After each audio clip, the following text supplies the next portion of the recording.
Isa na namang pamilya ng OFW ang dismayado at nanglumo ng husto matapos buksan ang balikbayan box na kinuha sa Bureau of Customs sa Manila. Nagbayad pa umano sila ng 14,000 pesos tax, pero nang buksan nila ang balikbayan box na galing US ay wala ng laman, wala na ang mga mamahaling mga gadget.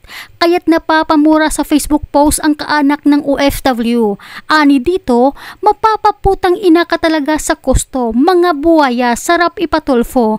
Almost 20,000 pesos ang nagastos ko para makuha ang package. Tapos pagdating sa'yo, wala ng laman. Narito sabay-sabay po natin panoorin ang buong video. Galing ka ng US, isang taon sa custom. Bayaran ng tax. Dalawang t-shirt vest. Dalawang ito, bag. Yes. Ito. Sapatos ng bata. Ito.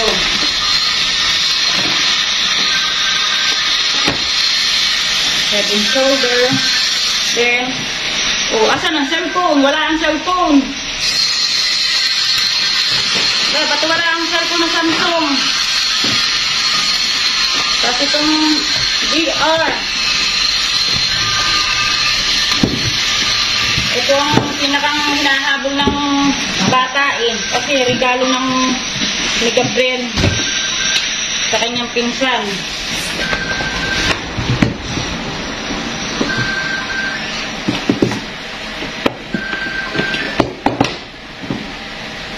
Wala ring laman.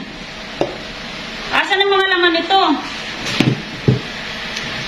Walang laman ng VR. Wala rin ang cellphone. Sayang lang, pinagbayaran namin. Nagbayad kami ng 14,000 sa tax, tapos walang laman. Muntik na mga custom ito. Ito na nga ang pinaka-importante. Wala. Cellphone. Wala namang Samsung na cellphone.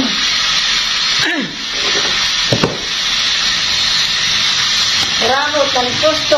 Kaya paalala pong muli sa lahat ng OFWs, mga kababayan, kunan nyo po ng video kapag magbubukas kayo ng balikbayan box para may laban kayo o may maipakita kayo kapag nagreklamo kayo. Maging sugurista po tayo sa panahon ngayon dahil tila parang bumalik ulit ang dating kinakatakutan ng mga OFWs na nakawan sa loob ng Bureau of Customs. Hanggang dito na lamang po, mag-ingat po kayo palagi kung saan man kayo ngayon.